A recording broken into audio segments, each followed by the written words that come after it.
It was supposed to be a normal summer afternoon. 26 children were laughing on a school bus, heading home after a swimming trip.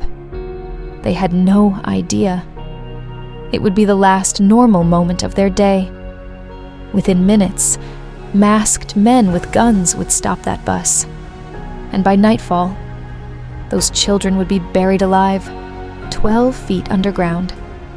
This is the story of the largest mass kidnapping in American history. July 15th, 1976. Chowchilla, California. At around 4 p.m., bus driver Ed Ray was finishing his route. The children, between 5 and 14 years old, were tired but happy. Then suddenly, a white van blocked the road. 3 masked men jumped out, holding guns. They forced Ed Ray and the children off the bus. No one understood what was happening. Some of the children thought it was a joke. It wasn't. The kidnappers hid the bus in a dry riverbed. Then, they forced the children into 2 dark vans. There were no windows, no air conditioning, no bathroom breaks. For 11 hours, the vans drove through the California heat. The children cried. Some felt sick. No one knew where they were going. And the worst part, the kidnappers barely spoke. Near midnight, the van stopped at a rock quarry in Livermore, nearly 100 miles away.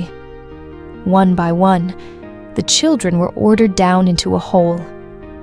At the bottom was something unbelievable, a moving van trailer, buried underground, 12 feet below the surface.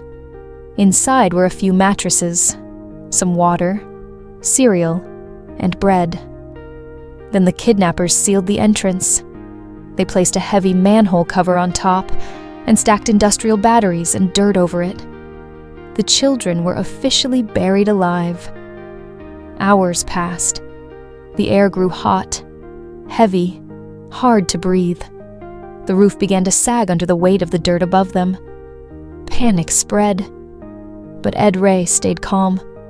Along with a 14-year-old boy named Michael Marshall, he told the others, "We're getting out of here." Using wooden boards from inside the trailer, they propped up the collapsing roof.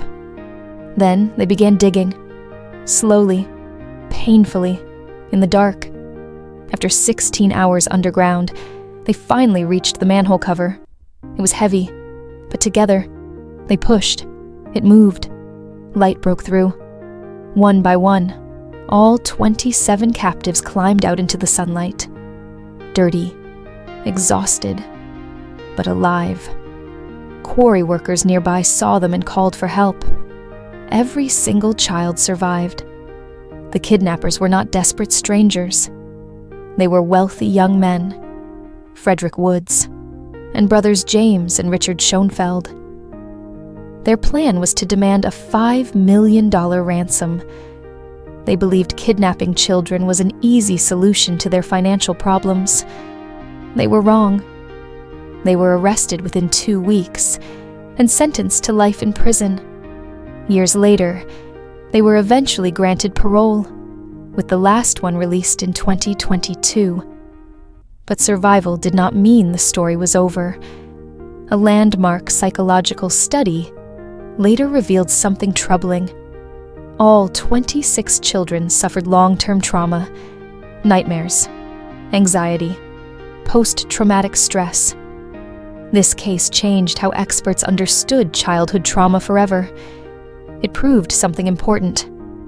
Children are strong, but they are not invincible. On a quiet summer day in 1976, 26 children were buried alive, and somehow, they dug their way back to the light.